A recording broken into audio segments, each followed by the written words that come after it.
Well, here we are back in my kitchen, and earlier today I picked my eggplant from my garden. So these are two beauties from my garden. I had two others that I made my mom, Sicilian eggplant parmesan. So I'll link to that video because, oh, it's the best and reminds me of my childhood.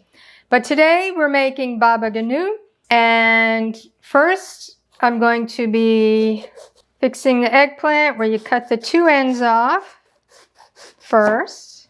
Now there are several ways that you can do this. You have to cook the eggplant before you make the Baba Ganoush.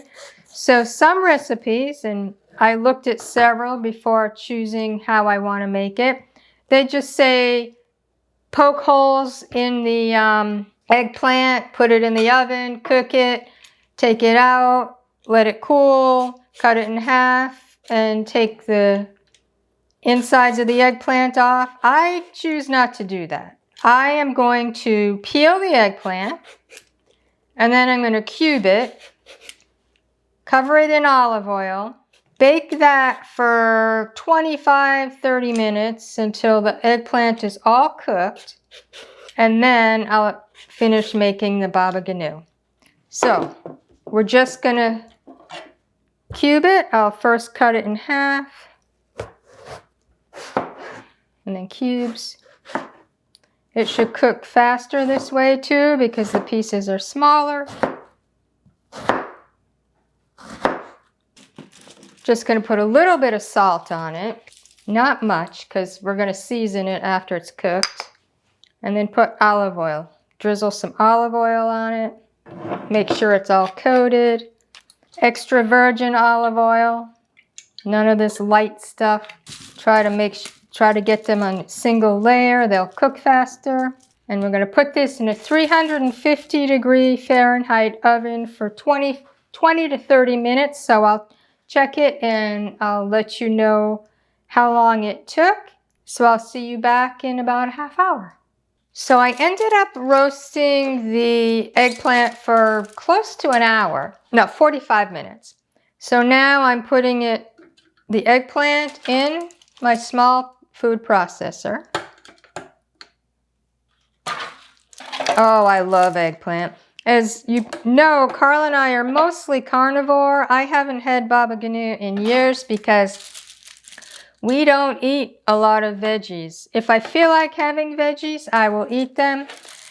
And I hardly ever buy veggies, but this eggplant was from our garden. It was just an experiment since I've never had eggplant grow in any garden. I thought, well, I'll try it, and it grew, so I'm enjoying my eggplant. Now, Baba Ganoush is made with tahini, which is sesame seed butter. I don't have any tahini. I wasn't going to buy tahini just to do this, but I am using sun butter, unsweetened sun butter, which is sunflower butter. So this will be good enough for me. So it's about 1/4 cup, which is 55 grams. Then we're going to add 3 tablespoons of lemon juice.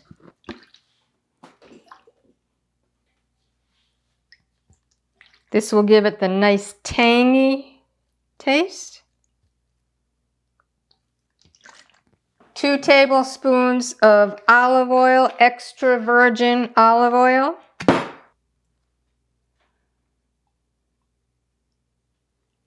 And as you know, I also roasted the eggplant with olive oil because, well, I love olive oil. 2 cloves of garlic. These are small cloves. I love garlic. I'm putting 3 in. 1/2 teaspoon of salt, ballpark. Now, optional is smoked paprika. We're just going to put a very tiny bit of smoked paprika in. And some crushed red pepper, which is also optional, but I also like my food kind of spicy hot. But we're not putting much in. Now we're going to process that till it's like a paste.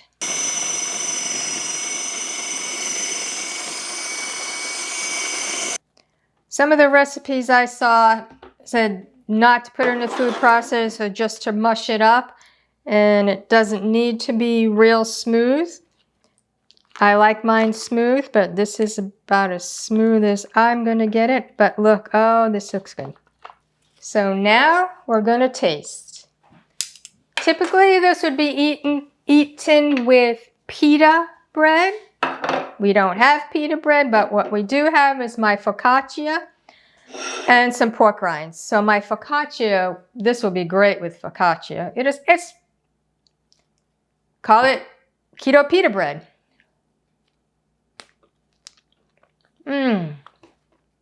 Oh. I know sometimes I watch my videos and it's like I do the same thing after every minute tasting. It's like, well, I can't help it. It's delicious. This is delicious.